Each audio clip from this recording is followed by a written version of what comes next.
आप सभी को राम राम। क्या आप जानते हैं कि वैदिक ज्योतिष में एक ऐसा समय आता है जब धरती की प्यास बुझने लगती है, बादल उमड़ने लगते हैं और प्रकृति एक नए जीवन की ओर कदम बढ़ाती है। यह समय होता है सूर्य के आर्द्रा नक्षत्र में प्रवेश का।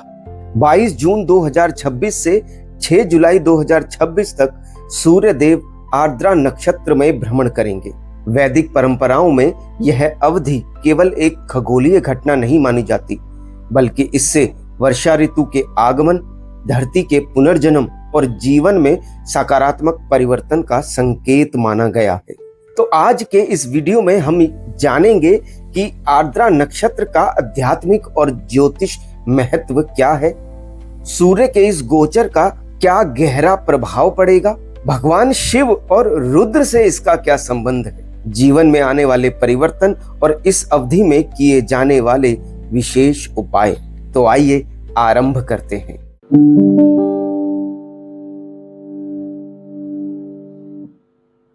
आर्द्रा नक्षत्र क्या है? वैदिक ज्योतिष में कुल 27 नक्षत्र बताए गए हैं। इनमें छठा नक्षत्र है आर्द्रा नक्षत्र। आर्द्रा शब्द का अर्थ है नम, भीगा हुआ या ओस से भरा हुआ। इस नक्षत्र का प्रतीक है एक अश्रु बिंदु अर्थात आंसू की बूंद। पहली नजर में यह प्रतीक थोड़ा दुखद लग सकता है, लेकिन वैदिक ज्ञान हमें बताता है कि यह आंसू केवल दुख का प्रतीक नहीं है, यह उन कठिन अनुभवों का प्रतीक है जो हमें मजबूत बनाते हैं। यह उस पीड़ा का प्रतीक है जो अंततः विकास और उन्नति का मार्ग प्रशस्त करती है। जैसे वर्षा से पहले आकाश में घने बादल छाते हैं, बिजली चमकती है और वातावरण में हलचल होती है, उसी प्रकार जीवन में भी बड़े परिवर्तन से पहले कुछ उथल पुथल अवश्य होती है। आर्द्रा नक्षत्र के अधिष्ठाता देव हैं भगवान रुद्र। रुद्र भगवान शिव का वह रूप है जो विनाश के माध्यम से नव सृजन का मार्ग बनाते हैं। जब पुराना समाप्त होता है तभी नया जन्म लेता है। रुद्र हमें सिखाते हैं कि जीवन में परिवर्तन से डरना नहीं चाहिए, क्योंकि कई बार वही परिवर्तन हमारी आत्मिक उन्नति का कारण बनता है। इसलिए आर्द्रा नक्षत्र को परिवर्तन, शुद्धिकरण और पुनर्जन्म का नक्षत्र भी कहा जाता है। इस नक्षत्र का स्वामी ग्रह है राहु।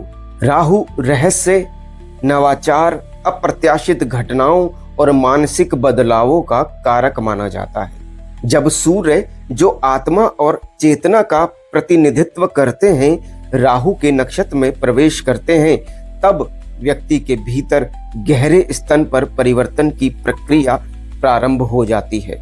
पुरानी सोच बदल सकती है, जीवन की दिशा बदल सकती है और कई लोग अपने वास्तविक उद्देश्य की खोज की ओर अग्रसर हो सकते हैं। भारत की कृषि परंपराओं में सूर्य का आर्द्रा नक्षत्र में प्रवेश अत्यंत महत्वपूर्ण माना जाता है। विशेष रूप से बिहार, पूर्वी उत्तर प्रदेश और पूर्वी भारत के कई क्षेत्रों में यह मान्यता है कि जब सूर्य आर्द्रा नक्षत्र में प्रवेश करता है तब मानसून सक्रिय होने लगता है। किसान इस समय को खेती के शुभारंभ का संकेत मानते हैं। धरती जो कई महीनों से तप रही होती है, अब शीतलता की ओर बढ़ती है। खेत खलिहानों में नई आशा जन्म लेती है। बीज बोने की तैयारियां शुरू होती हैं। इस प्रकार आर्द्रा केवल ज्योतिषीय घटना नहीं, बल्कि जीवन, अन्न और समृद्धि का प्रतीक भी है। आर्द्रा नक्षत्र का आध्यात्मिक दृष्टि से महत्व समझें तो यह हमें एक गहरा संदेश देता है। यदि आपके जीवन में संघर्ष चल रहा है, यदि परिस्थितियां आपकी परीक्षा ले रही हैं, यदि भावनात्मक रूप से आप स्वयं को कमजोर महसूस कर रहे हैं, तो याद रखिए, वर्षा से पहले बादल अवश्य घिरते हैं। आर्द्रा का संदेश है, कठिनाइयां स्थायी नहीं होती।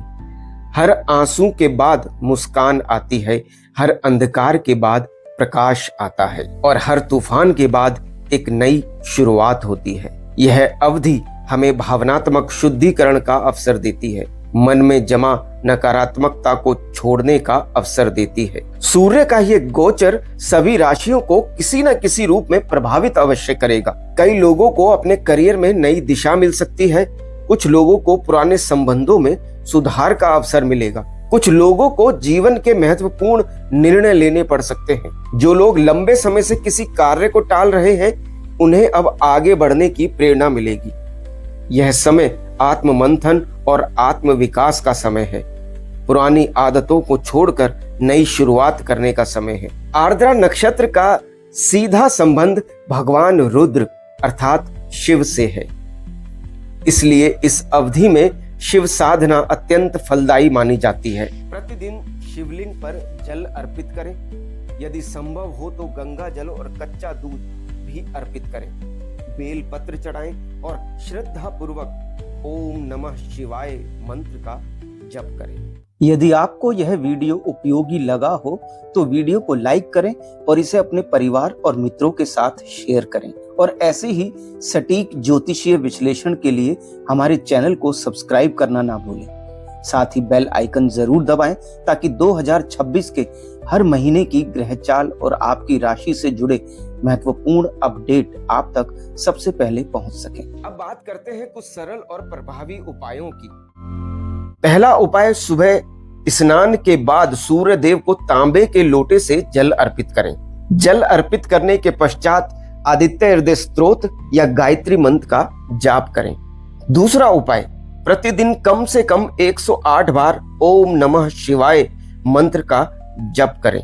तीसरा जो विशेष उपाय है वो है सोमवार के दिन शिव मंदिर में जाकर रुद्र अभिषेक कराएं या स्वयं अभिषेक करें। चौथा उपाय जो बहुत महत्वपूर्ण है वो है गरीबों को छाता, जल, शरबत या वर्षा ऋतु से संबंधित उपयोगी वस्तुओं का दान करें। पांचवा उपाय जो आपको अवश्य करना है वो है अपने घर में सकारात्मकता बनाए रखें। अनावश्यक क्रोध, विवाद और नकारात्मक विचारों से बचें। राहु की महादशा या अंतरदशा से जो लोग गुजर रहे हैं उनके लिए यह समय बहुत ही विशेष है।